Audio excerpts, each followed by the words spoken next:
माँ देसी पताल वो तोरे फूले फूले दुनो गाल वो। देखत माँ देसी पताल वो तोरे फूले फूले दुनो गाल वो। ये जवानी दिखे गदम्मा कोनो हाई लब कई थे वो। कोनो मांगत हाव चुम्मा कोनो हाई लब कई थे वो। कोनो मांगत हाव चुम्मा।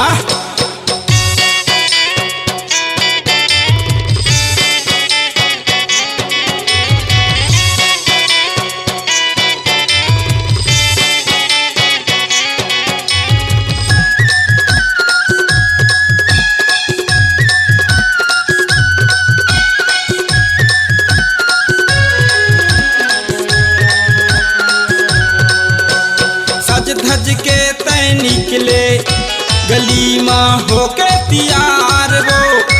पीछू पड़े है जम्मो टूरामन कई थे प्यार प्यार वो।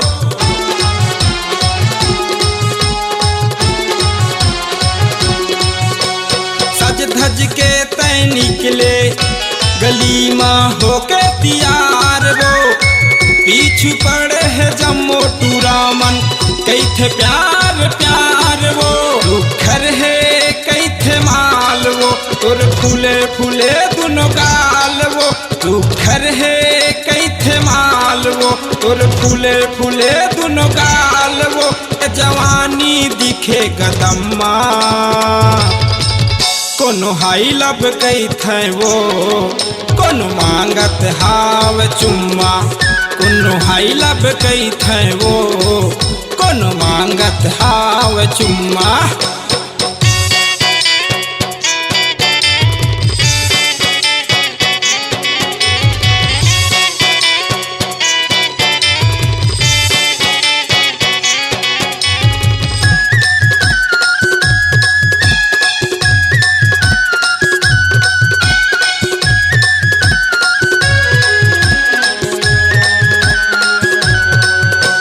मट मट ले मट मट ही तरेंगे हलू हलू वो।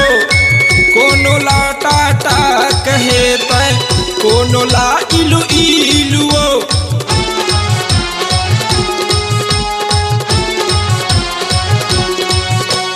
मट मट ले मट मट ही तरेंगे हलू हलू वो। कोनो ला टाटा कहे तय कोनो ला इलू इलू वो। घर है कई थे माल वो तोर फूले फूले दुनो गाल वो। तू घर है कई थे माल वो तोर फूले फूले दुनो गाल वो। जवानी दिखे गदम्मा कोनो हाई लब कई थे वो। कोनो मांगत हाव चुम्मा कोनो हाई लब कई थे वो। कोनो मांगत हाव चुम्मा। देखत माँ देसी पताल वो तोरे फूले फूले दुनो गाल वो।